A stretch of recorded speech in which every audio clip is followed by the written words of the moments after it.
APCC chief YS Sharmila Reddy ఆమరణ దీక్షకు పోలీసులు భగ్నం చేశారు. విశాఖ స్టీల్ ప్లాంట్ లో తొలగించిన 2000 మంది కాంట్రాక్ట్ కార్మికులను తిరిగి విధుల్లోకి తీసుకోవాలని డిమాండ్ చేస్తూ ఆమె దీక్షను చేపట్టారు. కాగా రాత్రి పోలీసులు షర్మిల దీక్షను భగ్నం చేశారు. శిబిరం నుంచి షర్మిలను తరలించారు. ఈ క్రమంలో పోలీసులను కాంగ్రెస్ శ్రేణులు అడ్డుకునే ప్రయత్నం చేశారు.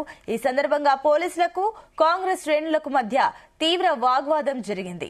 ఈ సందర్భంగా అక్కడ ఉద్రిక్తత పరిస్థితులు తలెత్తాయి.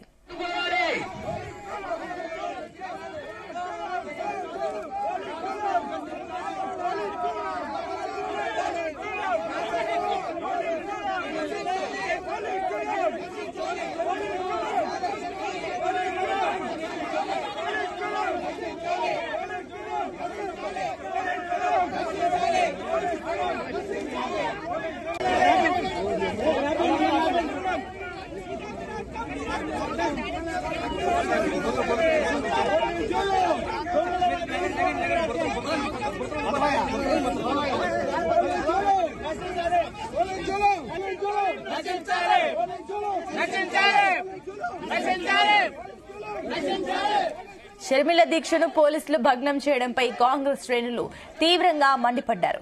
తొలగించిన 2000 మంది కాంట్రాక్టు కార్మికులను విధుల్లోకి తీసుకోవాలని ప్రజాస్వామ్యబద్దంగా గాంధేయ మార్గంలో దీక్ష చేస్తుంటే పోలీసులు భగ్నం చేయడం దారుణమని కాంగ్రెస్ నేతలు అన్నారు. ఒక మహిళ అని చూడకుండా అత్యంత పాశవికంగా అరెస్టు చేయడాన్ని తీవ్రంగా ఖండిస్తున్నామన్నారు. ఇది కూటమి ప్రభుత్వం చేసిన కుట్ర అని ఆరోపించారు. కార్మికుల పక్షాన ప్రశ్నించే గొంతును అనగదొక్కి వారి పొట్టగొట్టాలని చూస్తున్నారని కాంగ్రెస్ నాయకులు ధ్వజమెత్తారు.